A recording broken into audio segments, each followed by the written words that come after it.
For today's video, i-share ko sa inyo yung mga tips na sana noon pa natutunan ko na siya or sana noon pa alam ko na siya. Pero syempre, lahat kasi ng mga natutunan natin, lahat ng mga pagkakamali, lahat ng mga yung mga naranasan natin na hindi maganda ay magiging lesson yon para sa atin. So, i-share ko sa inyo para hindi na kayo magkamali sa susunod or alam nyo na kung paano na ang gagawin nyo para hindi na mapatay yung mga plans nyo. Hello viewers, ako si Donna at nag-share po ako or gumagawa ko ng mga video all about plants. Number 1 na sana noon pa ay alam ko na ay na dapat sana inalam ko muna yung sarili ko or know yourself muna bago ka bumili ng mga halaman. Kung anong klaseng plant parent ka ba, kung may bibigay mo ba yung time mo para sa halaman mo, mabibigay mo ba yung kung ano yung kailangan ng halaman mo, kung ano ba yung trip mo sa pagdidilig, kung may oras ka ba sa pagdidilig o mahaba ba yung oras mo sa pagdidilig o yung busy ka. Kasi syempre nasa atin yun, pag busy tayo, hindi natin madidiligan ang halaman natin. I-depende natin yung mga pagbibili natin ng mga halaman sa sarili natin kasi kung wala tayong oras para sa mga halaman plus yung mga halaman natin ay medyo pricey pa, tapos hindi natin mabibigyan ng panahon kasi busy nga tayo, sayang ang plants, sayang ng pagbili mo sa plants, sayang ng bukod sa sayang ang plants, sayang din yung pinaghirapan mo pinambili sa kanya. Pero syempre, depende naman yun sa inyo kung talagang gusto nyo. Kasi minsan may pagkaano rin ako na gusto kong alagaan itong halaman na to kahit na wala akong oras, gusto ko siyang maranasan. Parang ganun. Sa sobrang ganda niya, parang gusto ko talaga siyang magkaroon. Parang ganun. Kaya lang, di natin naiisip or minsan, di na natin naaalala. Pag gusto mo talaga yung plants, nabudol ka na. Parang ganun.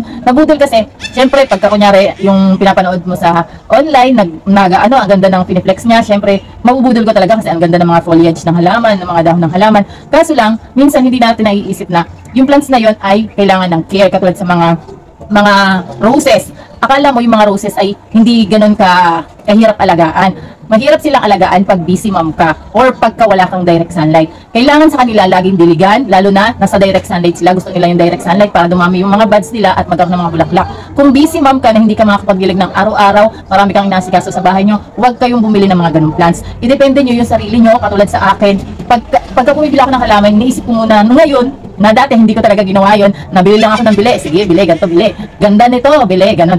Pero hindi ko iniisip dati na mali pala yung ganun. So, mas maganda ngayon, kung bago ka palang nag-aalaga or mag-aalaga ng plants, mas maganda, idepende mo yung plants na bibilihin mo doon sa sarili mo. Kasi kung hindi ka pala dilig, huwag kang bumili ng mga halaman na laging dinidiligan. Saktuhan lang yung, kunyari, mga succulents sa bibili mo. Yung mga succulents ay para doon sa hindi masyadong nagdidilig at may direct sunlight sa kanila. Kung gusto mo naman ng mga hoya, yun yung maganda sa'yo kasi hindi ka pala dilig. Pero kung pala dilig ka, tapos mga hoya, mga succulents yung bibilin mo, no yun sa'yo kasi maglulusaw lang din, hindi kayo magtutugma nung mga plants na binili mo. Mas maganda kung pala dilig ka, ang bilhin mo mga peace lily, mga ganun, yung mga mauuhawin na halaman, yun yung dapat na para sa'yo.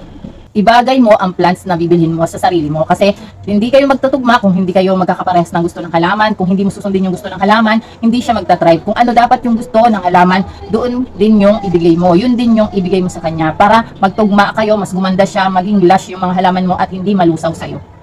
At natutunan ko na wag kayong magpo-propagate ng rubber tree nyo or mag-markot pagka galing sa initan yung rubber tree nyo, paso-paso yung rubber tree nyo, tapos ima-markot nyo. Kasi ang mangyayari dyan, ayan, naglantahan yung dahon niya, hindi siya nag-survive. Merong mga instances na nagsusurvive, katulad nito. Ito. Kasi ito, napakatibay nito. Tingnan mo naman yung mga ugat, oh. Naglabasan na yung mga ugat. After 2 weeks yan, meron na siyang ugat. Magtaka na kayo pagka after 2 weeks wala pang ugat. Ibig sabihin, ganito na siya. Parang nag-ano na siya. Pero hindi pa yan mamamatay kasi eto, nagtayuan na yung mga dahon niya sa baba. Tapos yung sa taas, unti-unti na siyang tumatayo. Ibig sabihin, okay pa rin yung potting mix niya doon or yung ugat niya doon sa potting mix niya. Kaya mabubuhay pa yan siya. Antayin ko lang na umangat siya, tapos tsaka ko na siya papainitan or diyan lang siya sa bright and shaded. Nadala talaga ako nung pinropagate ko siya na hindi ko muna pinalamig-lamig ng kaunti. Galing siya doon sa initan ko doon. Tapos biglang pinropagate ko siya doon. Sorry na be. Pero buti na lang nag-survive itong bebe ko na to. Si Black Prince, ang tibay niya. Dami na niya ng ugat. Puputulin ko na yan sa susunod na araw. Para maitanim na sa pasok. Ang ganda na ng ugat niya.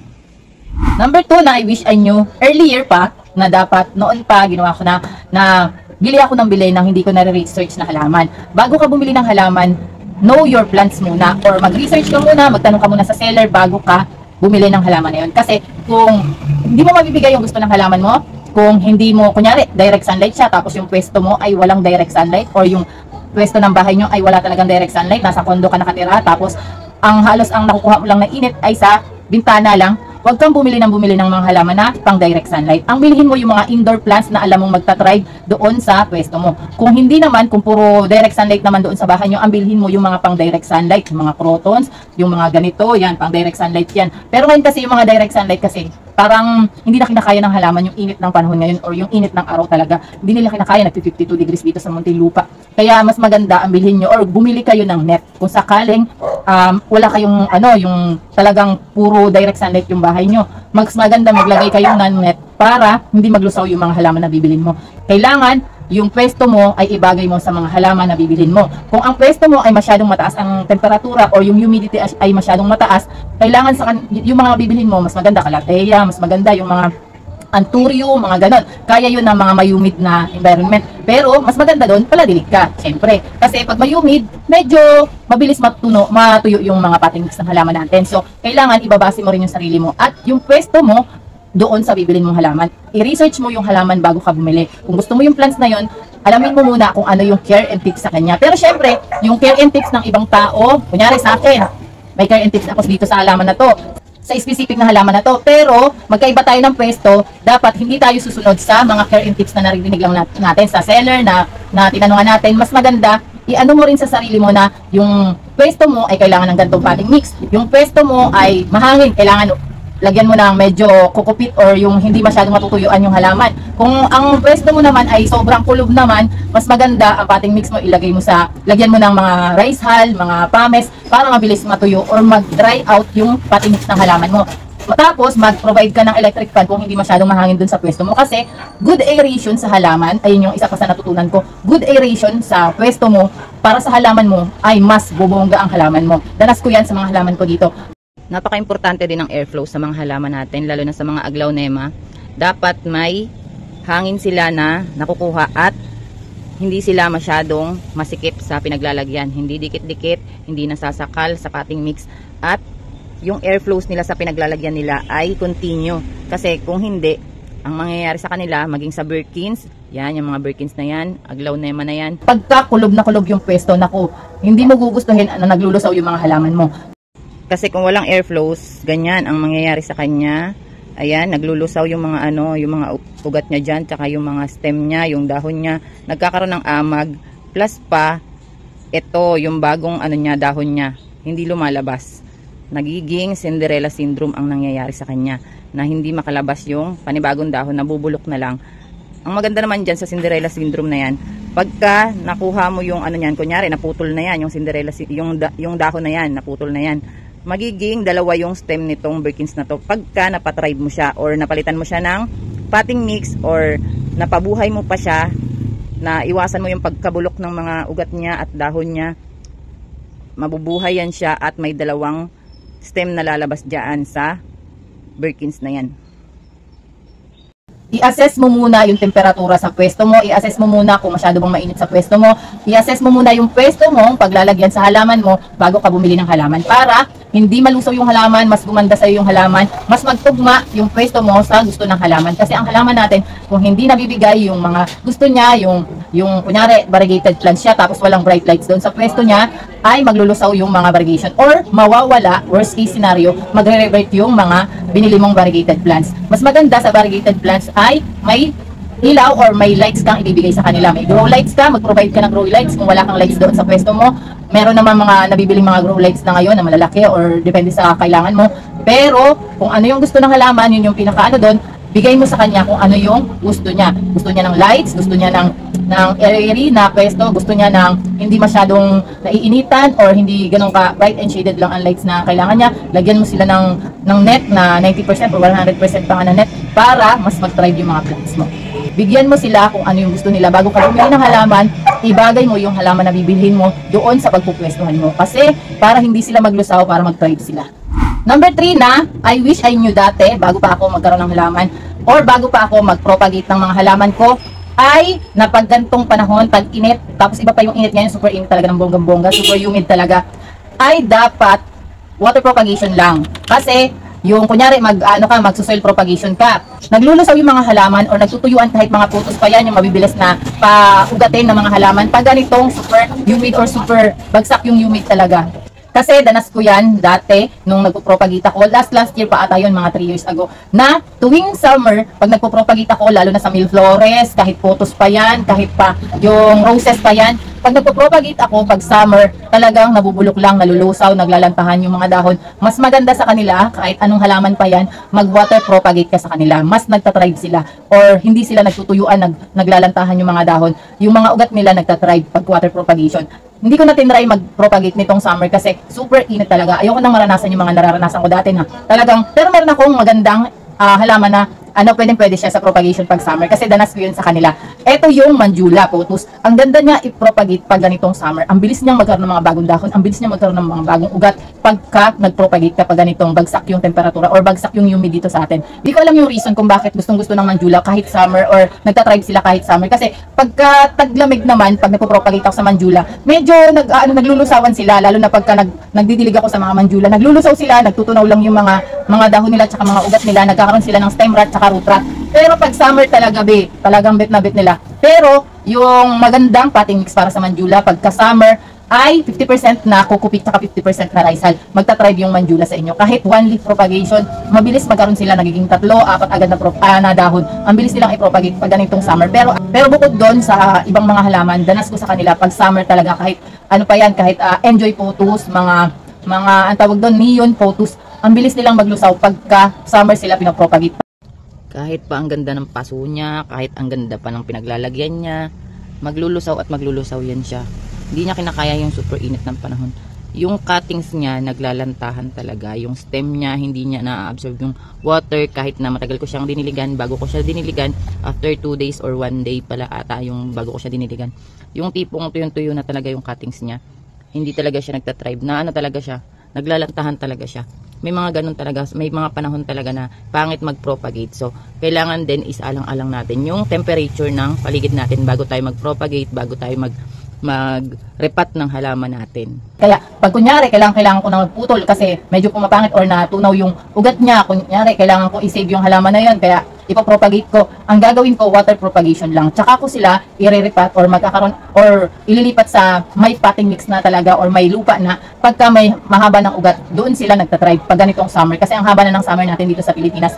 Pero, mas safe sila doon kahit na i-water propagate sila. Mas hindi sila naglulusaw, hindi sila naglulumbay or nagkakaroon ng stem rot. Number 4 na I wish na dapat noon pa alam ko na ay yung wag kang magsettle sa low bar, wag kang magsettle sa less. Ganon, sa less na plants. I mean, yung mga muraitang plants pero less naman yung bar, yung muraitang plants pero less roots naman or hindi well-rooted yung roots, ay wag kayong magsettle sa ganon. Kasi madalas niya naglulusaw lang yung plants, sayang lang ng bili mo sa kanila, sayang ng plants, plus sayang lang ng pera mo. Kasi pagka nagsettle ka sa less, katulad ng mga less bar na yan, kahit mura yan, magre-revert pa rin yan or prone sila sa revert.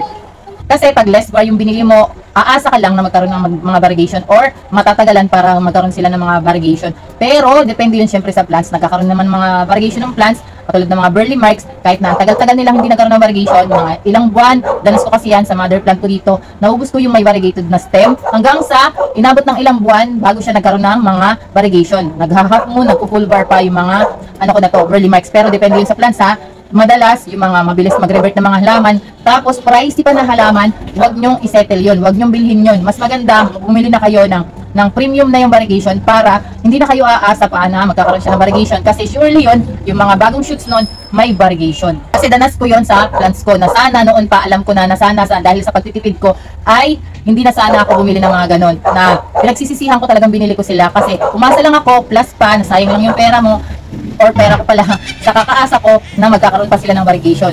Yun yung masakit. Ano yung masakit? Yung umasa ka na magkakaroon sila ng variegation. Number 5 na I wish I knew dati pa ay yung wag kang magdidilig sa mga halaman mong propagation kahit na ilagay mo pa yan sa sphagnum moss, kahit anong potting mix yung gamitin mo, wag mong didiligan agad-agad at wag kang gagamit ng basang-basang potting mix. Bakit?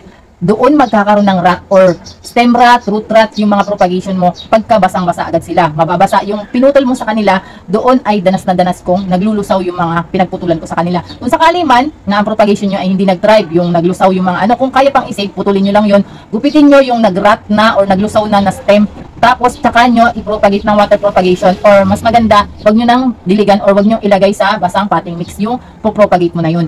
Danas na danas ko yan sa mga, yung dati pa pag nagpo-propagate ako, mga philodendron pa yan, photos pa yan, kahit na ganito. Yan, yung mga ano na yan, pwede ka kasing mag-propagate yan ng pinutol na yan, tapos 1 leaf lang, nagtatribe yun, nagkakaroon yun ng mga bagong dahon, bagong stem.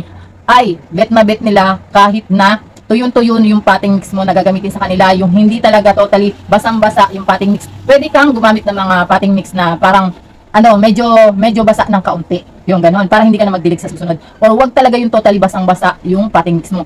Or ang gawin mo, ganito, pag nag-propagate ka ng mga stem propagation mo, after 2 days, tsaka mo sila i-bottom water. Mas magta-thrive sila doon. Danas ko yun sa mga manjulas ko, sa mga photos ko, or kahit na yung mga mabibilis na i-propagate na halaman, yung talagang matitibay na halaman, yung mga black CZ na yan. Mas maganda i-bottom water mo sila after 2 days ng pag-propagate mo sa kanila. After 2 days ng pagputol mo ng stem nila. Mas maganda, wag kang gumamit ng mga basa.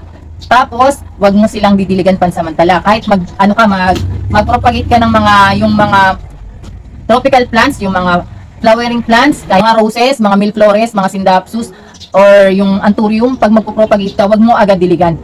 Plus, maglagay kayo ng airflows doon sa pwesto nyo. Kunyari, mag-propagate kayo, or kahit pa yung mga lumang halaman mo, pag alam mo hindi nagkakaroon ng mga bagong dahon, maglagay kayo ng electric fan, paikot-ikot doon sa pwesto mo para maganda yung airflows ng mga ng pwesto mo. Mas gusto kasi ng halaman yung may airflows. Ang diskarte para mapaganda mo yung mother plant at yung propagation mo ay airflows. Bigyan mo yung halaman mo ng airflows kasi hindi mo gugustuhin na wala silang airflows dahil maglulusawan sila, magtutuyuan yung mga propagation mo na yan, magkakaroon ng root rot at magkakaroon ng mga scale, mga fungus gnats, mga ganun, pagka walang airflows doon sa pwesto niya. Yung mga insects magpupuntahan sa kanila, tsaka yung mga scale, ayan yung iwasan natin lalo na sa mga aglaw. Kung gusto mong malaman kung paano gumawa ng anti-scale, ito yung video na yan, click mo na lang.